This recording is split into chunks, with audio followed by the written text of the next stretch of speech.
আপনার Facebook page অথবা Facebook প্রোফাইলের কোনো ভিডিওতে যদি কোনো ব্যক্তি যদি ফেক কপিরাইট স্ট্রাইক দিয়ে থাকে, তো এই সমস্যাটা কিভাবে আপনি সমাধান করবেন আজকের ভিডিওতে আমি ওইটাই দেখাবো। আজকের ভিডিওটা আমার সাথে কন্টিনিউ করুন এবং কোনো স্কিপ করবেন না। ইনশাল্লাহ আপনার পেজে যদি কোনো ইস্যু চলে আসে, আপনার পেজে যদি কেউ কপিরাইট স্ট্রাইক দিয়ে থাকে, সেটা আপনি রিমুভ করতে পারবেন 100%। আমি আমারটা করছি, লাইভে দেখুন এবং শুরু থেকে শেষ পর্যন্ত দেখুন ভিডিওটি। আমি আমার মোবাইল স্ক্রিন থেকে আপনাদের দেখাচ্ছি, যাতে আপনারা অতি সহজে বুঝতে পারেন সবকিছু। এখানে দেখতেছেন আমার প্রোফাইলে কিন্তু মনিটাইজেশন ইম্প্যাক্টেড চলে আসছে, কারণ আমার একটা কপিরাইট স্ট্রাইক দিছে, ফেক স্ট্রাইক দিছে। যদিও আমার ডুইট ভিডিওতে সেটা 50-50 হতে পারে, তার আদৌ সেটা তার অরিজিনাল কিনা আমি জানি না, তবে একটা ফেক স্ট্রাইক দিছে। তো এই জন্য আমার প্রোফাইলে মনিটাইজেশন ফেসবুক নিয়ে নিছে। যার কারণে আমি এখন করবো কি, আমি যদি এটাকে ভিউতে চাপ দিই, তাহলে এখানে মনিটাইজেশন স্ট্যাটাসে দেখেন your ability earn is suspended. ভিডিওটা ফেসবুক রিমুভ করে দিয়েছে, ভিডিওটা খুঁজে পাচ্ছি না কোন ভিডিওটা। তারপরে ওইটা আমি বুঝতে পারতেছি আমার প্রোফাইলে শো করতেছে আমার এই ভিডিওটা, কিন্তু ভিডিওটা আমি এখন রিমুভ করতেছি না, রিমুভ করতে পারি না, কারণ ওটা ফেসবুক নিজে থেকে রিমুভ করে দিয়েছে। তো এখন আমার করণীয় কি, আমি এটাকে ফেসবুকের কাছে আপিল করবো। ফেসবুকের কাছে আপিল করার জন্য আমার প্রোফাইলের লিঙ্কটা আমি প্রথমে কপি করে নেব, তারপর আমি ফেসবুকের কাছে আপিল করব। তো এখানে দেখতেছেন আমার ফেসবুকে কিন্তু একটা কপিরাইট চলে আসছে। তো কপিরাইটের উপরে যদি আমি চাপ দিই, তাহলে এখানে আছে এক্সপোজ নিলয়ের পোস্ট, এবং আমার যে ই ইস্যুটা ধরাই দিয়েছে, ইস্যুটা কিন্তু আমার মাদার অ্যাকাউন্টে দিয়েছে, আমার প্রোফাইলে দিয়েছে, আমার পেজে দেয় না। পেজ একদম ফ্রেশ আছে। তো এখানে আমি সি অপশনে চাপ দেবো, নিচে দেখতেছেন সি অপশন লেখা আছে। সি অপশনে চাপ দেওয়ার পরে ইমেল দ্য রিপোর্টার, এটা হচ্ছে number one option. Email the রিপোর্টারে এখানে আপনি কপি রিপোর্ট নাম্বারটা লেখা, নিচে তার ইমেল আছে, এখানে এই ইমেলে আপনি সেন্ড করতে পারেন যে আপনার পেজে আর কি তার সাথে একটা মেসেজ ডুয়েট ভিডিও করার কারণে অথবা যে কোনো আর কি সমস্যার কারণে একটা কপিরাইট আসছে, তো আপনি এটাকে রিমুভ করে দেন। তারপরে তার সাথে যদি আপনাদের না জমে, তাহলে আপনি কি করবেন, সাবমিট অ্যান্ড আপলোড করবেন। সাবমিট অ্যান্ড আপলোড করার পরে I understand to continue wish, তারপরে আপনাদের একটা ফর্ম চলে আসবে, ওই ফর্মটা আপনারা ফিল আপ করবেন। এখানে নিজের নাম দিয়ে দেবেন, রিয়েল নাম, তারপর একটা ইমেল অ্যাড্রেস দেবেন।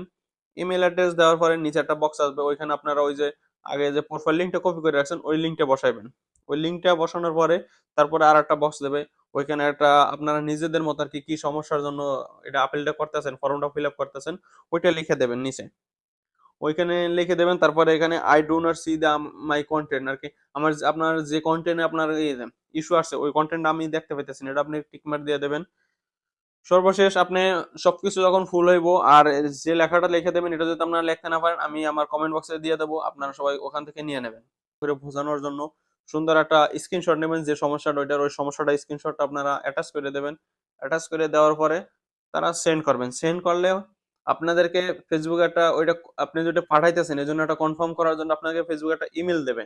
ইমেলের ভিতরে একটা ভেরিফিকেশন কোড দেবে, এই যেখানে যে জিমেলটা দিয়েছেন ওই জিমেলটায় ওই কোডটা এনে বসাবেন। কোডটা বসালে আপনি যে মানুষ নাকি রোবট, এটা বোঝানোর জন্য ফেসবুককে একটা ক্যাপচা দেবে, ক্যাপচাটা কমপ্লিট করবেন।